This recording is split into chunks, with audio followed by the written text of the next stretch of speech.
شیخ عبدالحق رحمہ اللہ ہمارے اکابرین میں سے ہیں، مدینہ منورہ میں رہتے تھے، صاحب حضور۔ اور صاحب حضور اس شخص کو کہتے ہیں جو ہر روز نبی کریم صلی اللہ علیہ وسلم کی خواب میں زیارت کرے۔ روزانہ ان کو زیارت ہوتی تھی۔ آپ صلی اللہ علیہ وسلم نے ایک دفعہ ارشاد فرمایا کہ جاؤ عبدالحق ہندوستان میں چلے جاؤ، وہاں کام کرو، یعنی لوگوں کی اصلاح کرو۔ وہ وہاں سے آ گئے، اللہ والے تھے، ایک جگہ بیٹھ گئے، لوگ ان کے پیچھے آتے تھے۔ ایک دن سنا کہ فلاں جگہ بھی کوئی پیر صاحب آئے ہیں، کوئی بزرگ آئے ہیں۔ تو اچھے لوگ جو ہوتے ہیں وہ اپنے آپ کو بہت کم سمجھتے ہیں، چنانچہ یہ بھی گئے کہ میں دیکھوں کہ یہ بزرگ آدمی ہے، ان کی ملاقات کروں، زیارت کروں۔ چنانچہ وہاں چلے، دیکھا تو لوگ بیٹھے ہیں، ایک شخص ہے وہ بیٹا ہے، اچھی جگہ اس کے لیے بنائی گئی ہے، اس کے سامنے ایک میز ہے، میز کے اوپر ایک گلاس پڑا ہوا ہے جس میں شراب ہے۔ یہ قریب گئے تو اس شخص نے کہا عبدالحق یہ پیو۔ اس نے کہا، یہ دو باتوں سے حیران ہوئے، ایک یہ کہ اس نے میرا نام کیسے لیا، مجھے تو یہ پہلے نہیں جانتا، نہ میں نے دیکھا ہے نہ اس نے مجھے دیکھا۔ دوسری بات یہ کہ اس نے مجھے اس کا کہا، حالانکہ یہ تو شراب ہے، تو یہ اگر نیک اور بزرگ آدمی ہے تو شراب کیسے پینے کا حکم دیتا ہے؟ شراب پینا بھی حرام، پلانا بھی حرام، اس میں تعاون کرنے والا بھی، یہ بھی حرام میں مبتلا ہے۔ اس نے کہا کہ یہ تو شراب ہے، میں نہیں پیوں گا۔ اس نے کہا اگر نہیں پیو گے تو خواب میں جو نبی کریم صلی اللہ علیہ وسلم کی زیارت ہوتی ہے میں تمہیں وہ بند کراؤں گا۔ اب انسان کی بھول یہ ہے، غلط فہمی یہ ہے کہ وہ انسان صرف اس کے پیچھے جاتا ہے کہ یہ تو پہنچا ہوا آدمی ہے، اس لیے کہ اس نے میرا نام لیا، مجھے جانتا نہیں، چنانچہ اس کے ہاتھ میں ہاتھ دیتا ہے، یہ نہیں دیکھتا کہ اس کے سامنے شراب پڑا ہوا ہے۔ پھر انسان اس لالچ میں آ کر اس خواب کو ترجیح دیتا ہے کہ یہ کہتا ہے نبی کریم صلی اللہ علیہ وسلم کی زیارت میں بند کراؤں گا، میں تو وہ چھوڑنا نہیں چاہتا، لہٰذا اس شخص کے ہاتھ میں ہاتھ دو، چاہے وہ باطل میں ہے۔ یہ انسان کی غلط فہمی اور اس کی گمراہی اور اس کی جہالت ہوتی ہے۔ تو اس نے کہا کہ نہیں، یہ شراب ہے، میں نہیں پیوں گا۔ چنانچہ رات کو گئے، واپس جب آئے گھر اپنی جگہ سوئے، خواب میں نبی کریم صلی اللہ علیہ وسلم کی زیارت کے لیے جا رہے ہیں تو یہ آدمی راستے میں کھڑا ہے اور اس کے ہاتھ میں بڑا ڈانگ ہے۔ اس نے کہا کہ کہاں جا رہے ہو؟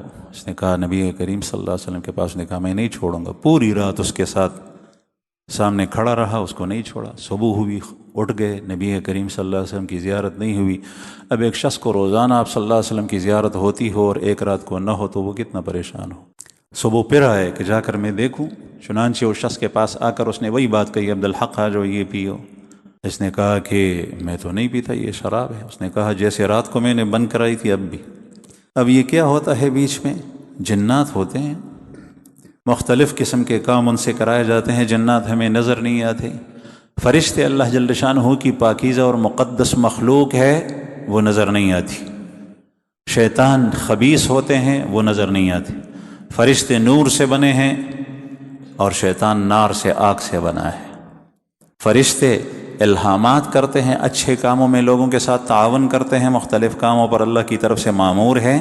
شیاطین لوگوں کو برے کاموں کے اندر مبتلا کرتے ہیں اور برے لوگوں کے ساتھ تعاون کرتے ہیں۔ کاہن، ساحر، جادوگر ان لوگوں کے ساتھ تعاون کرتے ہیں، ان کے کام آتے ہیں۔ جن اس ایک لمحے کے اندر یہاں سے اٹھ کر مشرق اور مغرب میں جا سکتا ہے، اللہ پاک نے اس کو قوت دی ہے، شیطان جا سکتا ہے۔ حضرت سلیمان علیہ السلام کا تخت ہوا کے ذریعے سے، ہوا مخلوق ہے، شام سے اٹھ کر جو ہے وہ دوپہر کو یمن میں جا کر اترتا تھا بغیر ہوائی جہاز کے۔ قرآن پاک میں ہے غدوها شہر ورواحها شہر، صبح کا ایک مہینے کا سفر غدوها صبح کے وقت میں طے ہوتا تھا، ورواحها شہر اور ایک مہینے کی مسافت شام کے تھوڑے سے وقت میں طے ہوتی تھی۔ ہوا مخلوق ہے۔ تو جن بھی بہت سارے کام کرتے ہیں، اگر کوئی ناشنا کام آدمی دیکھے تو اس کے پیچھے چلے، یہ پہنچا ہوا آدمی۔ انہوں نے پھر کہا میں بند کروں گا۔ تیسرے دن پھر ایسا ہوا، تیسرے دن جب رات کو خواب دیکھ رہے تھے تو یہ آدمی کھڑا ہے، اس نے نہیں چھوڑ رہا۔ تو اس وقت یہ کہتے ہیں شیخ عبدالحق رحمہ اللہ کہ میں نے نبی کریم صلی اللہ علیہ وسلم کی مجلس کی آواز سنی۔ آپ صلی اللہ علیہ وسلم کی آواز میرے کانوں میں پڑ گئی اور صحابہ کرام تشریف فرما ہیں۔ تو میں نے کہا کہ یا رسول اللہ، اس نے آپ صلی اللہ علیہ وسلم نے پوچھا صحابہ سے کہ عبدالحق 3 دن ہو گئے نظر نہیں آ رہا۔ میں نے کہا یا رسول اللہ میں یہاں پر کھڑا ہوں، یہ آدمی مجھے نہیں چھوڑ رہا۔ آپ صلی اللہ علیہ وسلم نے خواب میں ارشاد فرمایا کہ اس کو کہو دھر قریشا منگسپیت وایو قریش، اس کو کہو۔ چنانچہ میں نے جب یہ لفظ کہا تو وہ راستے سے ہٹ گیا، میں نے نبی کریم صلی اللہ علیہ وسلم کے پاس جا گیا، مجلس میں مل گیا خواب میں۔ صبح ہوئی بڑا خوش تھا کہ رسول اللہ صلی اللہ علیہ وسلم کی 3 دن سے بند زیارت کھل گئی۔ آیا اس شخص کے پاس، میں نے دیکھا کہ آج کیا حالت ہے اس کی۔ جب میں نے دیکھا تو وہ نہیں ہے، لوگ کھڑے ہیں، ایک کمرہ ہے جس کمرے کے باہر وہ بیٹھتا تھا۔ میں نے لوگوں سے پوچھا کہ وہ کہاں ہیں، تو انہوں نے کہا کہ وہ روزانہ کمرے سے نکلتا ہے، آج نہیں نکلا۔ میں نے کہا کمرے کا دروازہ، انہوں نے کہا اندر سے بند ہے، کنڈی لگی ہے۔ تو دیر ہو گئی بہت زیادہ، میں نے لوگوں سے کہا کہ یہاں کوئی دوسرا راستہ ہے، اور انہوں نے کہا کہ ہاں یہ موریش تھے، ایک موری سی بنی ہے دیوار میں۔ میں نے کہا اس سے کوئی چیز تو نہیں نکلی؟ انہوں نے کہا کہ کالا کتا یہاں سے نکلا ہے۔ میں نے کہا کہ دروازہ تم لوگ کھول لو، اندر کوئی نہیں ہے۔